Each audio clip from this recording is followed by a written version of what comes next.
Hello and welcome to Flippin Through, the internet's #1 Mad Magazine news, review, and interview channel. And today we're flipping through Mad Magazine number 177, released September 1975. Our price, 50 cents, which is indeed cheap. But before we do that, please let me remind you to hit like, hit subscribe, and leave a comment down below. Can you hear my phone dinging? Sorry about that. I forgot to mute. Can you hear my dishwasher going? If so, leave a comment down below saying, yes, don't record while you're washing dishes. Anyway, please make sure you hit subscribe if you're a first time or long time viewer. Make sure you are still subscribed. If you want to support the channel in another way, if you think this is worth anything more than a like, a subscribe, and a comment, go to patreon.com/flippinthrough. I got stickers, buttons, and stencils, which are great for vandalizing both public and private property. With that, let me now thank the people who support me on Patreon today. That is Joey Gesso, Reflection of Perfection, Misimo, Tom Richmond, David Strickler, Megan McNerney, Shane Buckley, Bobby Weigel, Cam Hayden, Rob Wilson, Rod Mead-Sperry, Andrew Goldfarb, Casey Ori, and Lil Cozy Nostril. Thank you guys so much for your support. I hope I can keep on earning it. With that, let's get back to this, the overhead view. Let's get back to this, me. Here we have Mad Magazine number 177. Kind of a weird cover. It's Norman Mingo. Norman Mingo also does, this is the first time I've noticed this. It's like the poster for Towering Inferno. And then look at Norman Mingo. And he has the fish, the Jesus fish. What's that about? I've never noticed that. When did he do that? Anyway, it's an okay cover. Nothing wrong with it, but it's also nothing really special or very memorable. So let's get into this issue. How fun is that? Right off the bat, more fairy tale scenes that we would like to see. This is something that went on for decades, just like a great thing that, sometimes Jaffee would do it, sometimes Edwin would do it, sometimes other people would write it. This is writer Don Edwin, artist Don Martin. Yeah, these are always a lot of fun. A lot of them revolve around the Frog Prince. At least that's what it seems like to me. Here we have, look at this one. This is fantastic. Longtime viewers of the show, they know that I am a big fan of these suicide ads. What the hell? Zoom out. Why is this all blurry? There we go. Why kill yourself just because you missed the last issue at the newsstand? Now, this is a very New York joke. It's a guy holding a bunch of money dressed as a rich man walking through Central Park. I don't know what Central Park was like at that time period. Why couldn't you do that? I'm sure it makes sense to people at the time. This was my favorite part. Why did I zoom out? I always forget everything that I want to look at. The lighter side of chores. I was going to write to tell you how much I enjoyed Dave Berg's chores. That's not my job. And even if it was, is it a job that you truly could do? I don't know. Here's Mort Drucker and Dick DiBartolo sending up the Towering Inferno. Towering Inferno. Now, I do know a little bit about this movie. No, I don't. That's actually not true at all. I know that Paul Newman's in it. I know it's a disaster movie, and I know that was... is Steve McQueen in this? Oh, I didn't know that. This is like a pretty common type of movie back in the 70s. There were things like Airport, which there were multiple versions of, where it's like, I don't know, some horrible thing happened at an airport. Towering Inferno, some horrible thing happens in the tower. Well, a fire happens in the tower, sorry. Then there's like Earthquake, and then, something terrible happens on Earth, I guess. And then the Poseidon Adventure, of course, with Ernest Borgnine. And it's a boat that goes upside down. Anyway, it was it's sort of like this type of thing just like comes and goes, right? It's like in the late 90s, early 2000s, it was all about, there's like Dante's Peak and Armageddon and Deep Impact. And I feel like there was another one, another volcano movie. Um, they just, they all happen at once. And look at, now you're drowning. Imagine this, drowning in a tower that's on fire. The real towering inferno were the friends that we made along the way. I got super excited when I saw this. A collection of MAD X-ravings. X-ravings. And this is from the Exposed department. This is by artist Bob Clark, writer Don Edwing. There's something like, you guys know I love Bob Clark. I love him so. I got some Bob Clark original artwork behind me. Not that. That's not Bob Clark original artwork. But I do have some. Not from MAD. That's sort of like my holy grail. One of the things I really like about him is like the brush lines that he uses. They're just so flowing and natural. And there's one thing in particular that I noticed. I'll see if I can notice it again. Yes. It's the hands. I was looking at the hands on this one. Why does this woman have a monkey for a child?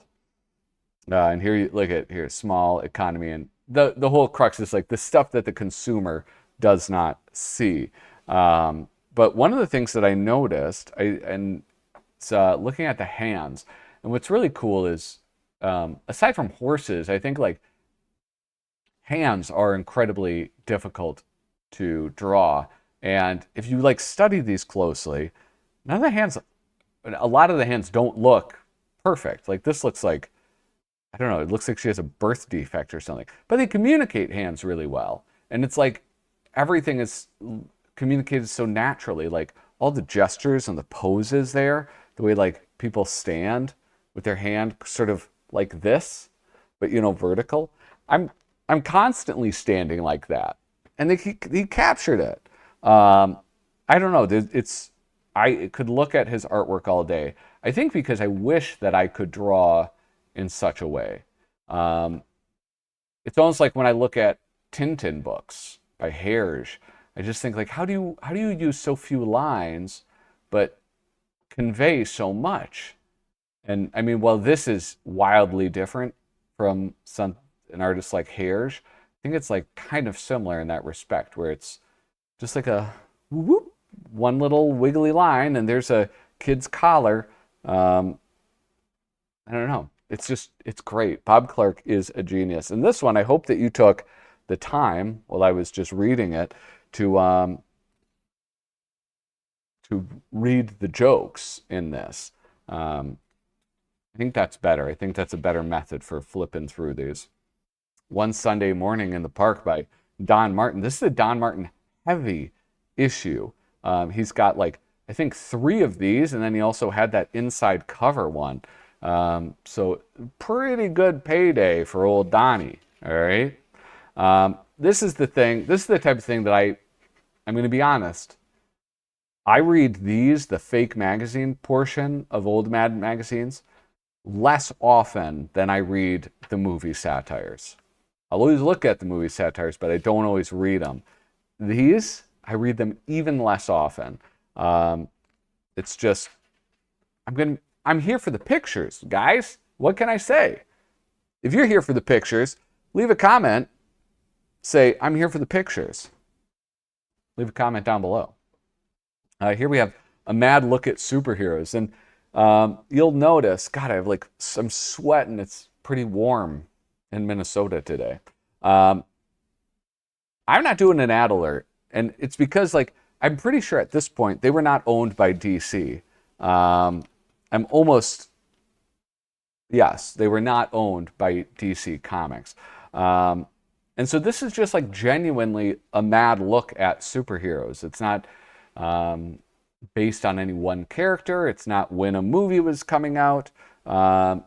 It's just making fun of a silly genre. And boy, it's great. Like this one right here is so awesome. This is like early on in it, right? So like Sergio is doing the he's doing the mad look-ats pretty regularly. However, he hasn't totally figured out the genre, like how it works. It's like when you look at a modern mad look-at, panels are almost always like equal sized, or if not, and not equal length, but equal sized panels, different panel amount of panels per comic. Plastic Man, I love Plastic Man. Any appearance of Plastic Man is something that I can support. He also is numbering them, or maybe he isn't. Look at some Billy Batson. Look at that. You only got half of Shazam out. It's fantastic. Here's a great one. Anyway, I was saying, like, the comics are different sizes. The panels are different sizes. They're numbered. You have like these little dividers rather than just like dividing out the whole panel.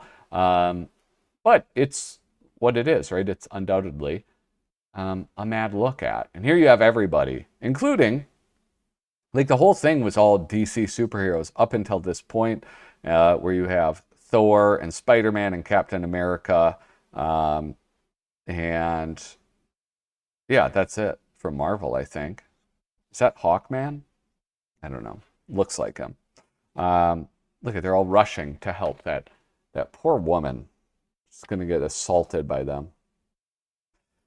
Here we have a great one, and I'm just going to zoom in on this little Whimmel Builder by George Woodbridge. How many mistakes can you find in this picture? Zoomy, zoom, zoom. Just going to kind of scoot around, and you can appreciate this as best as possible. Number 6, the clocks on the two buildings both show the same correct times. Number 5, the store with the going out of business sign is going out of business. Let's get 24. I bet the bus is waiting for the guy. 24, the bus driver is holding the bus and waiting for the running man. Let's see. Let's scoot over here. Number 20, the taxicab at the intersection is cheerfully giving the right of way to the Maverick. Number 2, the blonde passes. Wait, what is this? The blonde passing by is being greeted politely by the construction workers. Hello, good evening, or good morning, good morrow. Number 6, the clocks on the two. Oh, that's the other building. That's kind of funny. I was wondering where the other clock was. Number 14, the man is walking through the dark alley without getting mugged. And we'll do number 7. The phones in the 3 public phone booths are all in working order. I love this. This is like such a cool image. And, the problem is it's not like something like that. You get some of these Whimmel builders that become iconic in Mad Magazine. This isn't one of them because it's not exactly silly. It's only silly and funny when you have the adjoining explanation of what is wrong with it. I'm sure there is some funny stuff in it, but you get what I mean. There isn't like absurd things that you can see the way that Sergio Aragones or Tom Bunk would do. Here we have the lighter side of summer hazards. Summer hazards. There are no hazards in the summer. Only, I guess, the summer hazard is getting sunburned. Here we have one beautiful evening last May, and I can't help but wonder when I was looking at this, what is this crusty shit in here? Gosh. What's the problem with reading like 50-year-old magazines? One beautiful evening last May. Is this a Sergio insert? I know it's not. You can kind of see the punchline. Oh, goodbye, my darling. Smack, my love. Goodbye, my sweet. Smack, my heart. I hate to leave you. Smack, honey bunch. I hate to see you go. Smack, my beloved. When I'm gone, promise me one thing. Of course, my precious. Anything. Promise me you'll shave your mustache.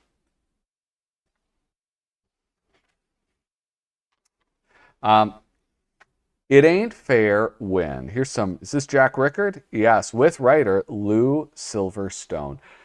We're going to be zooming in on this and bouncing around to a few of the panels.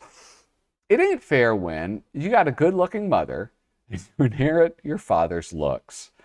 That is not that at all. But then take solace in the fact that even your uggo father was able to get married to a beautiful woman. So you'll get married to a beautiful man, I'm sure.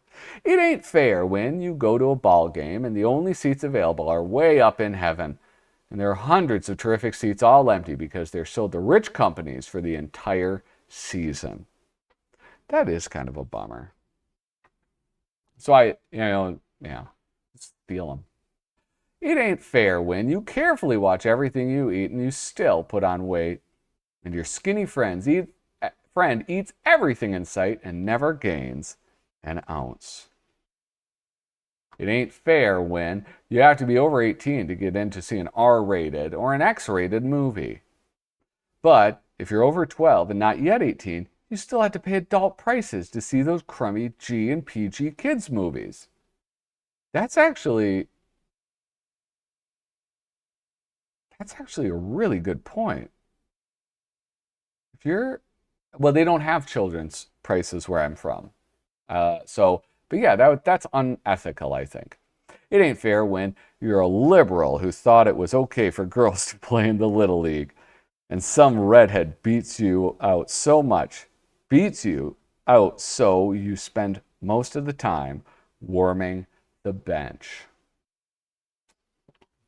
That is, don't be liberal. Just be like, listen, gals, go play in your own league. Here we have something like pretty different, recognizable though. This is one of Al Jaffee's inventions. The Problem, a short account of a non-smoker's dilemma. Look, here's the little kid in the bath at home. Everybody's getting ready, smoking. They're in the car, everybody's smoking. He's at the restaurant, everybody's smoking. He's just getting like sicker and sicker. They're at the movie, everybody's smoking. What's wrong, Freddie? He looks sick. Quick, let's get him to the doctor. This kid doesn't give up smoking. He won't live to see 10. Secondhand smoking. That's always been like, it's a little gross. So these are inventions, devices that Al Jaffee has come up with to help the non-smokers. Now, the thing is, the reason why this is like probably not as well known, I guess, because the other smoking, like the smoking cessation one that he came up with, are great because they're all different, right? But this one, they're just all essentially the same. They're really awesome drawings. They're kind of fun and whimsical, but it's just sort of how to remove the smoke. Do you remove the smoke through a giant fan or a tube fan that goes over their head, or a fan that they strap to their face, or a fan that they hide in a pot or hide in a lamp or hide in another lamp? Like I said, they're all amazing drawings. They're super cool to look at. I spent way too much time just like paying attention to this. But they're essentially all the same. Little fans in a hat, little fans in glasses, little fans in a shopping cart, little fans in a daisy, a boutonniere, little fans in glasses. Wait, we've literally seen those. Oh, that's for the non-smoker. It just sort of keeps going and going and going. And so it's great artwork. It's like fun and whimsical, and I absolutely love it. But I guess that's probably why you don't see this one reprinted all of that often. Here's footnotes to folklore.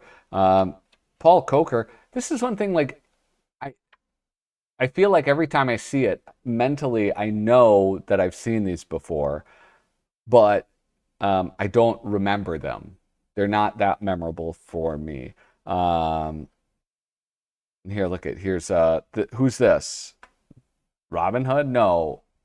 William Tell? Looks like we're gonna have applesauce for dessert again, eh, Pop? Had a piss. Please stop bothering Mama. That one is very funny. Okay, Atlas, if you're holding up the Earth, well, what are you standing on? Listen, smartass. That's what Alice should have just slugged that guy. Jupiter wants one volunteer to deliver a message. Who's it going to be? Oh, and there's Mercury.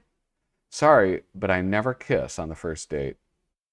Look at that, another Frog Prince gag. Here's an odd one. Spy versus spy, but we only get one of them.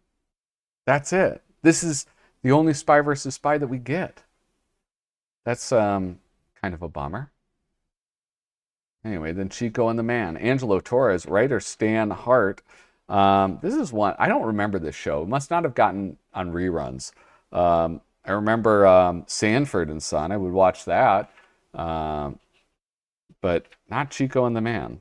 I guess they could only show like one poor family running essentially a junkyard at a time on Nick at Night. And then here here's Don Martin Department Part 3. Here's not a virgin fold in, so that means we get to fold it in. What special items do foreign shoppers find easily attainable in the U.S.?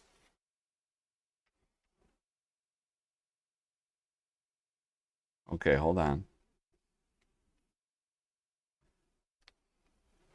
Tools of death. That's what it's supposed to say, but the person folded it incorrectly. Tools of death. They don't like guns either. The modern day carpetbaggers. Now, what's this? Is this Nick Meglin, John Ficar, and Lenny Brenner posing as Saudis?